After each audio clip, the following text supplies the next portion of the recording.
Hello and welcome to Focus on Health. I'm your host, Peggy Mello. Today's guests are Sheila McGee, Sally Gilpin, and Tony Green from the Community Hospice. Welcome to the show, everybody. Thank you. Thank you.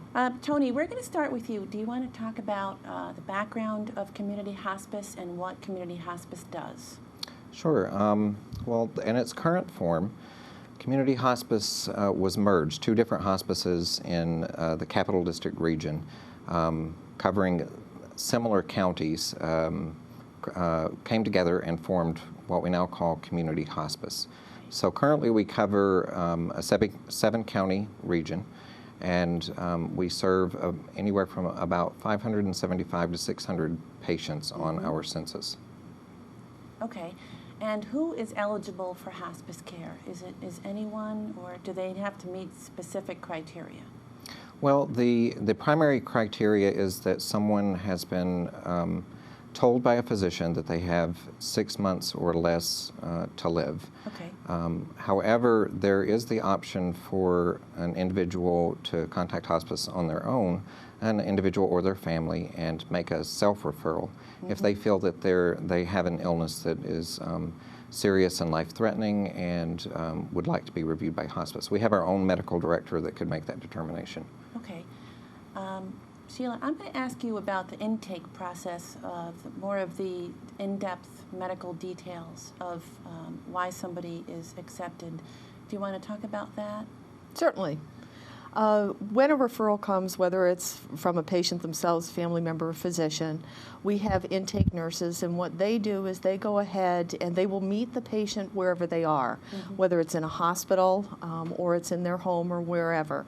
They will go ahead and they will determine from there what the patient and their family's understanding is of their disease and how life-limiting it is. From there, they will also contact the various physician or physicians that are involved in the patient's care, and they will get whatever background, history and physical, that they need. From there, they will take that information and talk with our medical director and determine whether or not the patient is eligible. There are very stringent guidelines that Medicare sets up that we have to follow for each disease process, and they have to follow into that criteria. It doesn't have to be 100%, but enough to, as Tony said, to go ahead and determine they have 6 months or less to live. Once all of that, all the information has been gathered, our medical director has then had a chance to review it. If the patient then is deemed eligible, then the process goes from there and they are admitted onto the program. Okay. And do you think that it's sort of a general thing? Do families call at the right time, or do you think they tend to wait longer than they should? Well, I think the majority of referrals that we get are from physicians, and though families do call. I think a lot of times they do wait too long. And some of that could be just because people are trying to process the fact that they have just been told that they're going to have a short period of time to live.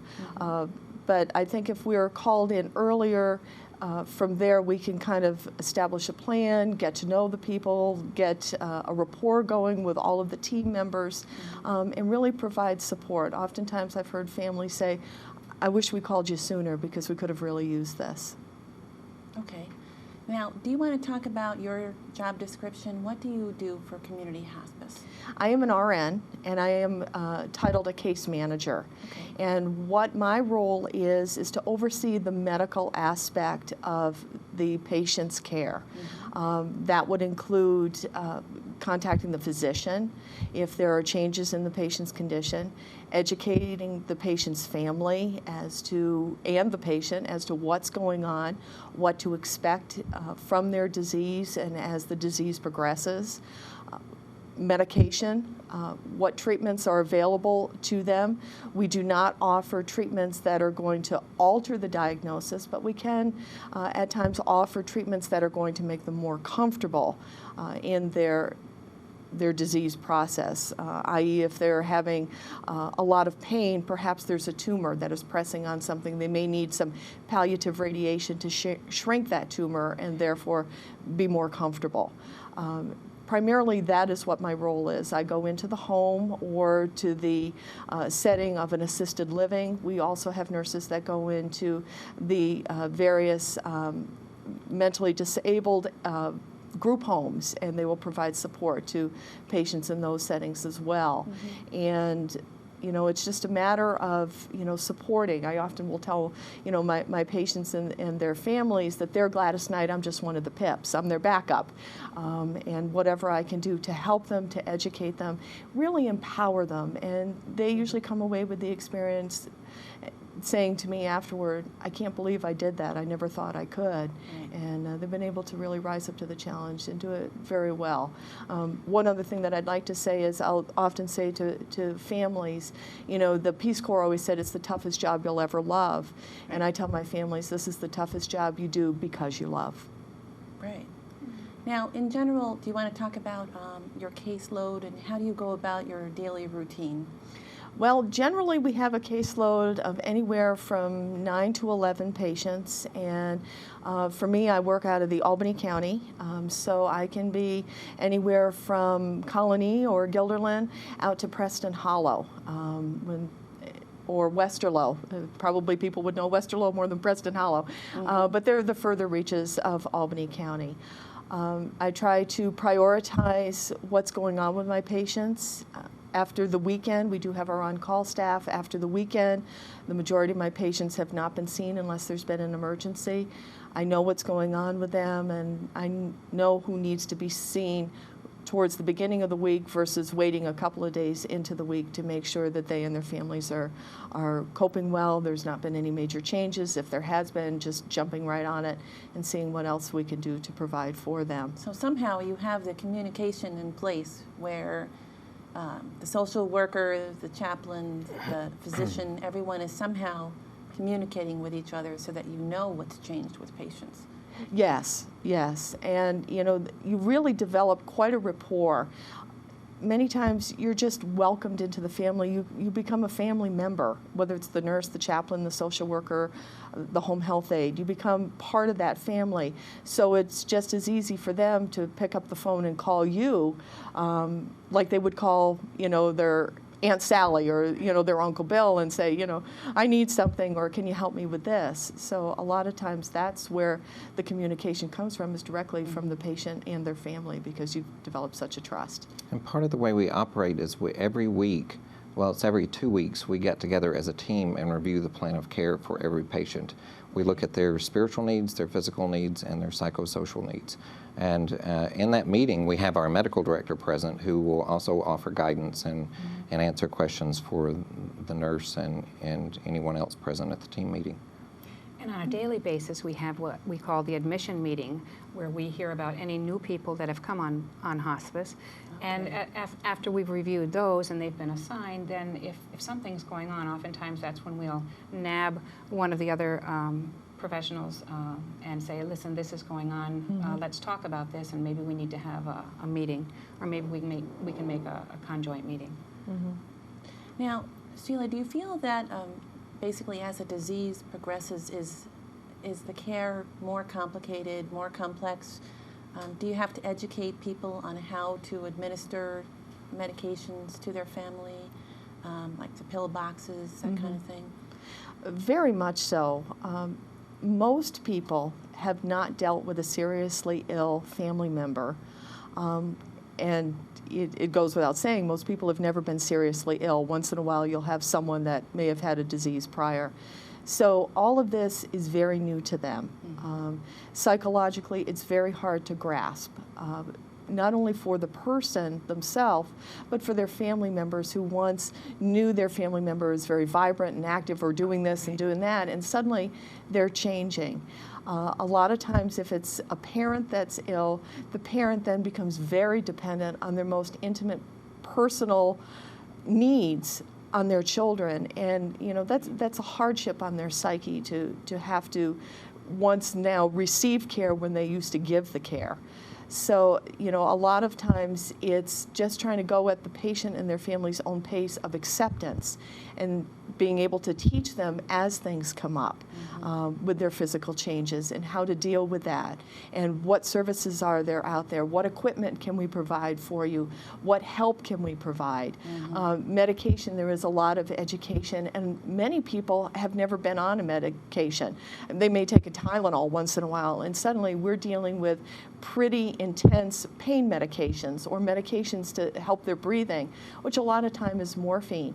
Certain generations, like the World War II generation, are very adverse to morphine because that meant the last. That's what the GIs would get on the battlefield, was morphine, and that meant they were going to die.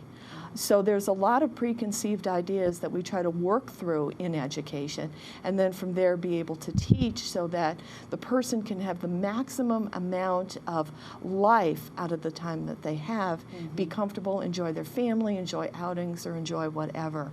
Sometimes we have to actually go in and put pill boxes together or you know, get medications ready so that the patient can take it themselves. And sometimes it's just a matter of teaching the family on how to do that and really encouraging them. We're cheerleaders. You can do it, you know, and we're here to help. Now, how often do you have a patient that's alone in their house with no other help? It's not, it's more the exception to the rule, but it's probably a higher percentage of exception without, you know, as far as figures, I really can't give you. You know, unfortunately, so many families are scattered these days that there are people that do live alone. Most people, though, they will have a neighbor that will check on them, a good friend, or, you know, maybe it's a distant niece that calls or, you know, lives close by or whatever the case may be. But if they physically live alone and don't have anybody to live with them, they just have people checking in on them, you know, that becomes quite a challenge because as their physical body declines, oftentimes, you know, people with medications or just the fact of their disease will become confused or forgetful, and safety becomes a big concern for all of us. And if they do have family members, even though they may live some distance away, as Sally was saying, we'll gather the family together for a family meeting, and let's come up with a plan so that, you know, the person that's going through this can stay in their home if that's what they want to. We can do the best job we can, keep them safe, and keep them where they want to be.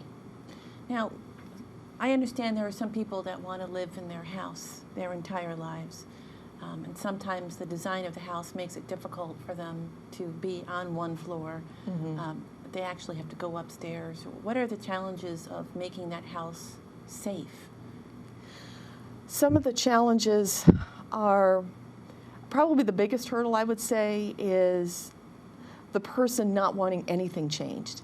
They've had a major change in their life, and that's their own health. And they know that they're changing. So they don't want their environment to be touched. They don't want any strangers to come in and, you know, move an area rug, you know, so that they don't trip over it or do this or do that. Again, it's just a process of them accepting, you know, that there are going to be limitations, there are going to be safety needs.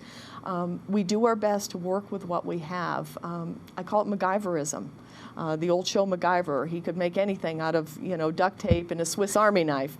And that's a lot of times what we all have to do is, you know, we're presented with this situation, kind of the Rubik's Cube, and we have to just keep configuring it till we get what works right, what's safe for the person. We do home care. That's our job. That's what we want to do, is keep them in their home if that's what their desire is. If it gets to the point where it is no longer safe, then we certainly will, again, have a family meeting. But we cannot force anyone to go anywhere where they don't want. So you have to take those lemons sometimes and make lemonade out of them. And just so people understand, you also help people in assisted living and nursing homes too, or just? We do have a nursing home program, and they are social workers, chaplains, and nurses that just go into the nursing home. As home care staff, what we do is we go into assisted living, and because they're more independent, the people there are more independent.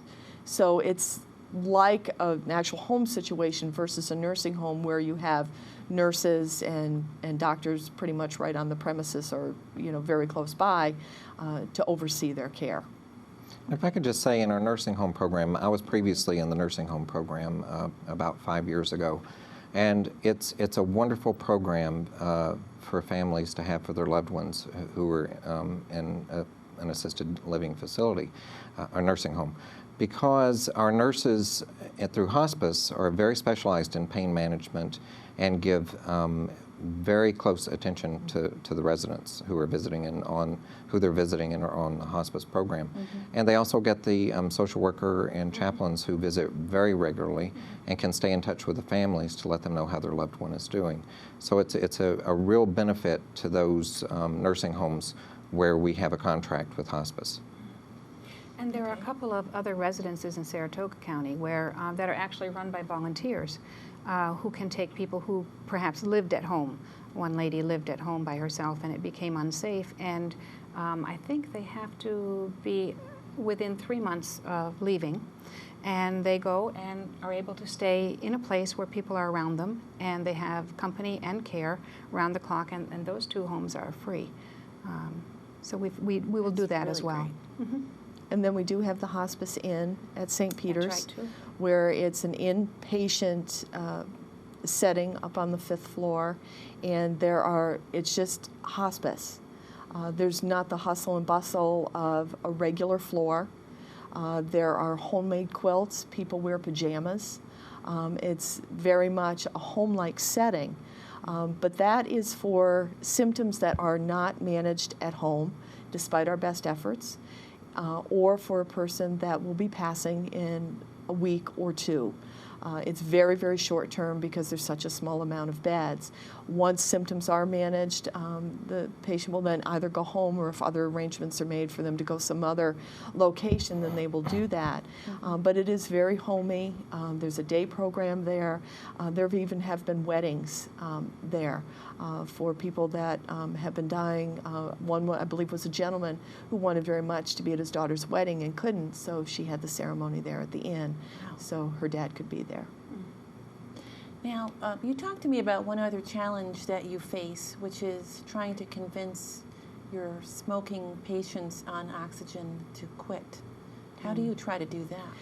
Well, to be honest with you, it's not trying to teach them how to quit, because usually people are like, they got their heels in, and it's a moot point usually by the time people come to us, as far as they've had a lifelong habit. If they have chronic lung disease, they're not going to stop, and it's probably only going to add to their misery trying to stop. So what we try to do is educate safety. One of the biggest things is safety with the use of oxygen and smoking. People don't seem to think that it's a bad thing. It's for whatever reason that it can't be that dangerous. It's just a little bit of air coming out. It can be very dangerous, and that's hard, especially if you get someone that's confused or someone that is forgetful, someone whose habit has been for the last 40 or 50 plus years to just light up a cigarette. It's just like when you get in your car, you fasten your seatbelt without thinking, I need to fasten my seatbelt. They just light up a cigarette without thinking. So a lot of that is safety, particularly if they're live alone. So, we do our best to educate and to put whatever we can in place so that people are not smoking and using their oxygen at the same time. Now, we've talked about a lot of challenges, but there's another challenge that you talked about, which was last-minute referrals. If somebody's pretty much about to die within a few weeks, how does that make your job more difficult? It's difficult because all of us as a team work to build trust.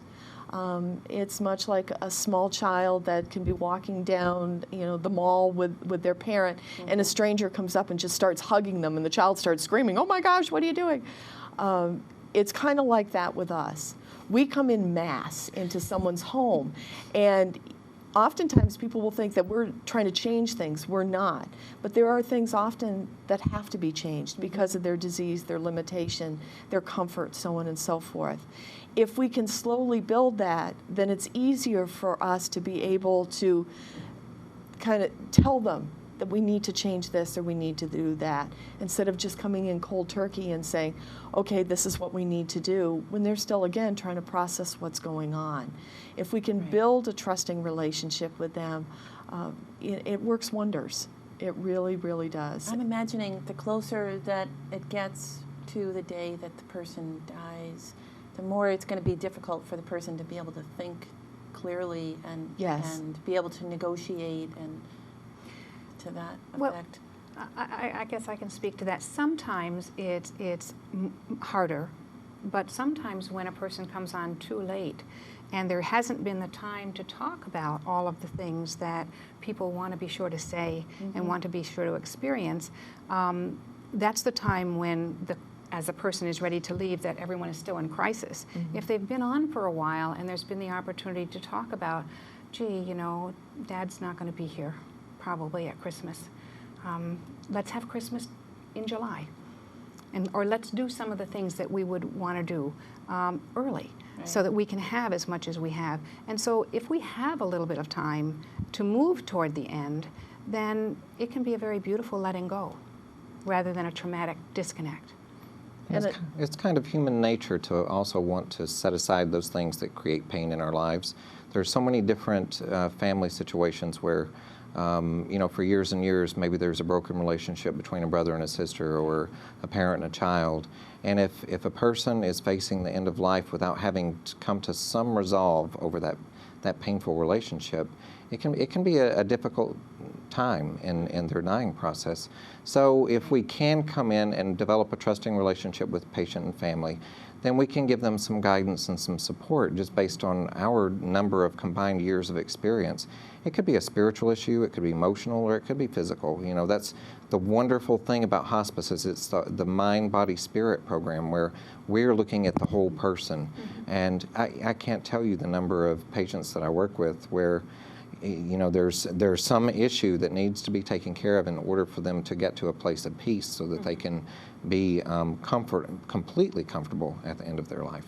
And I think one other thing too is oftentimes people are struggling with their pain or physical pain or with their respiratory difficulties, where if we could have stepped in a little sooner, we may have been able to provide some additional direction for their pain medication or their breathing medication, so that the quality of life that they had when they were still able to do things would have been that much greater, so that maybe they could have gone to Maine for 2 days that one last time with their family or whatever. Okay, now, Sheila, the last thing I wanted you to mention was the home health aide service. Do you want to talk about that? Certainly. We do have home health aides, and they are available for an hour and a half a day, Monday through Friday, anywhere from 1 or 2 days a week up to the full 5 days a week. What our home health aides do physically is to provide physical, hands-on personal care, assisting with bathing and whatever personal needs. They also will grab some groceries if someone needs it. They also can change linens and throw the patient's laundry into the washer or the dryer. But I think the biggest thing that our home health aides do is they're there. They're our eyes and ears, but they're there for the patient. And oftentimes our home health aides will become the confidant. Maybe the patient can't say something to one of us, or they can't say something to their family member, but the home health aide becomes just that real objective buffer that they can say anything to, knowing it's not going to go anywhere, and they're a real friend. And I think there's no price, and there's no amount of hands-on that our home health aides do, which is quite a bit, that really outweighs just them being there for our patients on a day-to-day basis. So generally, they see the home health aides the most. Yes. Out of the three of you. Out of the three of us. The four of you, yes. I guess. Okay. All right, Sally, you're next. Yeah. What do you do for a community hospice? You want to talk about your job? Sure. As a social worker, I would be calling a person who's just come on program, introducing myself by saying that I'm a social worker, and oftentimes they'll say, so what are you going to be doing? And I'll say, well, one of the things that I do is that I'll walk this path with you. And we can talk about any of the things that happen to come up in your mind or your feelings related to the loss of your mother. And I can also help you with any services that you might need to help you keep your mother at home, because if that's the decision that you've made. And that's how we begin. And frequently I'll come in and the family will tell me their story. And part of that it includes the patient's position in the family and past memories, and then we can move toward the issues of loss. Sometimes it's the anticipated loss of the person who's dying, and sometimes it's the old grief of a child that's already died, or a mother that's already died, that also comes up, and the person wonders, we can't function. All of a sudden, I just can't function. And when they begin to share their story, we are able together to make sense of why some things are harder than others, and it's related to other experiences that they've had. So that's the beginning of the walk together. One of the things that I always talk to families about as a family is moving toward losing someone is that guilt will show up. We're not built as humans to be able to easily accept the loss of someone that we love and that we care about. And no matter how reverent and good our relationship has been, I always try to prepare family members for the fact that, you know, after your mom dies, I don't want you to be surprised, because guilt is going to show up in many cases, or most likely. And we don't know what it'll attach itself to, but it's going to show up. And I want you to know that it's not related to whether you loved well enough or whether you did enough. It's just related to the fact that it's hard to let go. So what are the types of services that you generally refer your patients for? Oftentimes, families may need some help because caring for someone as needs increase becomes more and more difficult for one person. No one can be on alert 24 hours a day. So there may be the need for additional home health care. There may be the need for, and they may be able to qualify for some programs that would give that with a subsidy, or they may have to think in terms of private care. There's Lifeline. There's Meals on Wheels to help just relieve family members of having to prepare the meals. Right. There may be the need to change the level of care if it becomes too much for family to manage. And sometimes it's the preference. A family member may say, I want to stay until I can no longer talk, and then I really want to just go to a nursing home. And so we can facilitate the transfer to a higher level of care. So you talk to them about, you kind of facilitate the planning process, whether it's financial or emotional. Right. You just kind of try to guide them down the path, as you would call it. Yeah, whatever needs come. Some families are very well organized and have things all in line, and other families are sort of just in a place of shock and everything is in disarray. So you come in where they are, and if they're in shock, first we have to just begin to take this in and go one step at a time to looking at what the concrete needs are. And so I may help with some concrete needs, and then we may go back to the needs of loss and letting go and saying goodbye and making the most of every moment that we have left. Right. So you go back and forth, depending on where the family is. Even if it means rescheduling a holiday, right? Yes. Okay, just a quick mentioning of how hospice is reimbursed. Do you want to talk about that? Yes, hospice is subsidized by the Medicare program, Okay. and so people would have that benefit. Okay. And I guess what I read on your website is, you know, check with your health insurer. Basically, call Some the people. intake people, right? The To intake find people. out if they're eligible. Yeah, or your own. If you have long-term care insurance, there are some insurances that would pay for hospice. Okay. But we certainly, if a person, I guess this is important to let people know, is that if a person is without the means to have our services, a person with the real need to have services with no way of paying would never be turned down. And we have a standardized way of evaluating that and looking at that to make sure that a person who has this need is not going to be left out. Now, what are the types of support groups that community hospice offers, and in general, what's out in the public outside of community hospice? Within community hospice, after a family member has died, we have our own bereavement counselors, and they run a number of different groups with different themes. There's the surviving daughters, surviving spouses. We have wave riders for children. Right now, something I want to talk about is Camp Erin, because children who have lost a family member in the last couple of years, there's a camp that they can go to for a week free of charge to be with other children and with some people with wonderful expertise in helping children deal with loss. So that's available. And then there are, the Office of the Aging oftentimes has support groups. There's a telephone support group. And so they could call our bereavement services at our main office or the hospice office and be guided to someone. Okay. And do you want to just quickly talk about Wave Riders? I think it's a great name because, is it because of waves of grief? We talk to children about how, and we talk to actually adults about how grief hits us like a wave. We think that we're doing well and that we've got this and we know, okay, they've gone and life goes on, and then you get hit in the face with another wave. And so children really are able to relate to that kind of a metaphor. And so, yep, it's for children who come in and they do activities, are able to talk with other children. Works well. It's really a good program. If I could just note that those are all free services to anyone in the community.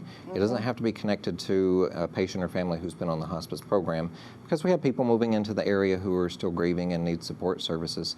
This is all a service to the community free of charge through hospice. So we have a number of, our grief counselors often will meet with people individually even to provide some counseling, guidance, and even referrals. So I think, that's one of the greatest benefits that hospice offers to the community. And one thing on my heart that I'd like to throw in is we do even have pet bereavement, both as an individual and as a group. Not only, just kind of the children, but also for adults. Their pet may be the only living, loving thing that they have, and so that also is a grieving process. Okay. So, Tony, Yes. you do the spiritual counseling. Do you want to talk about your position with community hospice? Sure. All of our chaplains, we are under an interfaith orientation. We all bring our own personal faith identities with us. That's inevitable. But yet, through the hospice program, we meet the patient where they're at. We serve people of all faiths, people of no faith, and provide the best spiritual counsel that we can along their journey. We also walk the path with the patients toward end of life. A typical day for me would be similar to the way the nurse and social worker operate. Come in, get a report on the patients for the previous evening or weekend, and then arrange to go see the patients who may have the most, who have the most need. Most of my work is around spiritual counseling. There's a difference between religion and spirituality. Religion being that which gives us the opportunity to express our spirituality, but spirituality really is the essence of our being. And when a person's facing end of life, lots gets churned up. There could be many issues of spiritual pain in a person's life. Well, it's more like a life review. Absolutely. Right? You're looking back on your life and you're thinking about everything that happened. And asking, where is God in this? Those of us people of faith, we worship a God of love, a God of mercy, justice, and healing. Oftentimes, I'll talk to my patients about hope. And asking, where are you finding hope now in the midst of your illness, and giving some guidance that it's not giving up hope coming into hospice. It's a transition of hope for a cure to hope for a peaceful death. So in this journey of life, we look for different things to give us meaning, depending on what's facing us, physically or psychologically, whatever the case may be.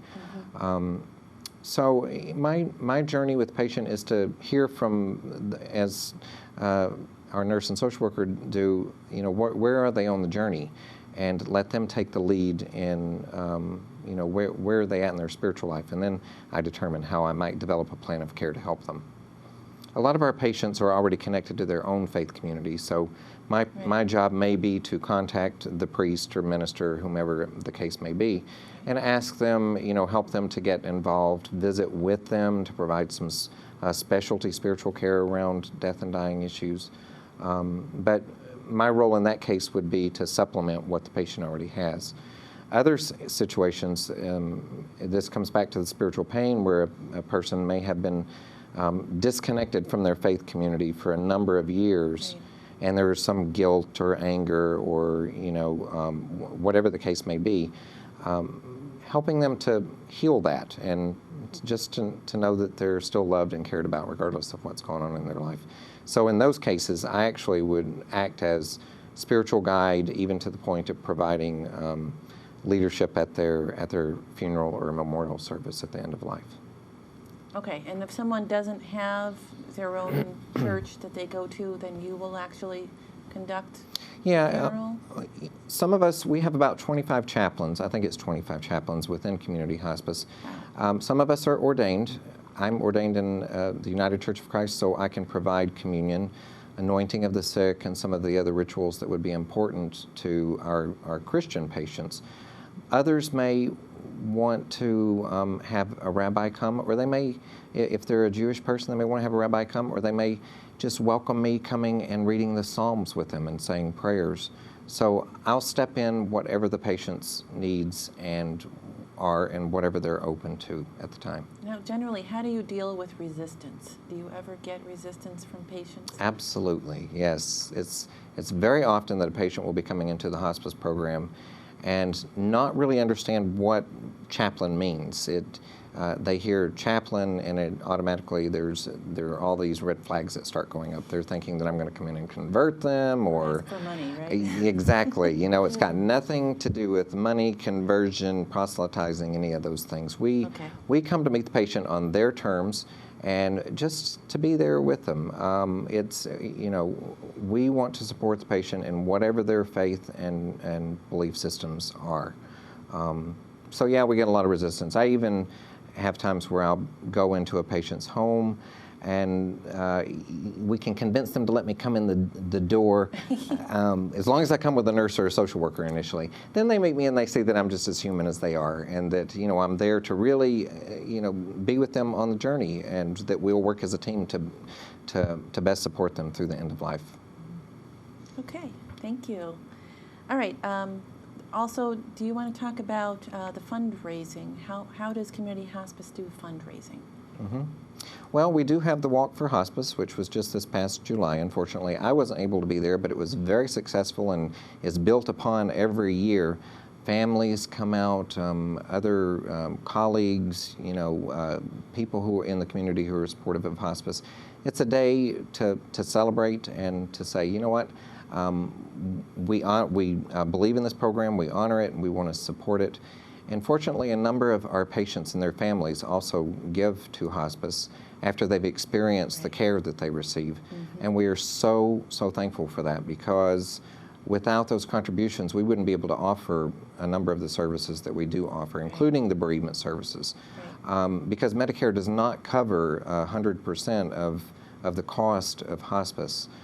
We rely on the donations to keep the programs going and to keep them strong. Okay. And if anyone wants to volunteer for community hospice, what sort of jobs would they have to do? Well, we have a number of different places that people may volunteer. Anywhere from direct patient care, where they would actually be called upon to develop a trusting relationship with the patient, sit with them. It could be driving a patient, to church, or preparing a meal for them, offering socialization, conversation, to coming to our office and filing. Lord knows we have a lot of that to do. So there are a number of different things that we can connect people to. And we offer a wonderful training program for all of our volunteers. I think it's about 25 hours total time. So if anybody wanted to volunteer, we're listed. I wished I had brought the phone number with me, but we're listed. I have it. Oh, excellent. 724-0200. Thank you. So please call, and we'd be happy to take in an application and talk more about it. Okay, and lastly, we're going to talk about further information or further resources. You had a few authors that you wanted to recommend for reading. Just to go back to the history of hospice a little bit, Dame Cicely Saunders is is viewed by most of us as the founder of the modern-day hospice movement. Oh, okay. So anything by Cicely Saunders would be a wonderful read. She's no longer with us. She passed away in St. Christopher's Hospice in London a few years back, and actually founded that hospice. Just a quick story about her. She was motivated to start St. Christopher's Hospice when she was actually a medical social worker visiting with a patient who had cancer, and she was talking to him about her vision of developing this palliative care program. And when this young man died, he left her some money and asked her to use it toward her vision of developing a hospice, with a note that said, "I will be a window in your hospice." So, you know, all of the contributions that come into us, it's for me, that's a wonderful image because of the image of a window, you know, being able to see in and out of this life, because we do it all the time through the hospice program. So Cicely Saunders, Elizabeth Kubler-Ross, Richard Graves, any other authors that you two are familiar with? Well, there's the newly published, The Last Lecture by Posh about the professor at Carnegie Mellon that's going through cancer. He really deals with the Yes. spiritual aspects of that too. Oh, Yes. wonderful. Actually, I have to note that for my own reading. Yeah, Okay. thank you. All right, and we have a website to mention, communityhospice.org. And thank you all for coming. Thank you Thank so much you. for having us. Appreciate it. Thanks for watching. We hope to see you next time on Focus on Health.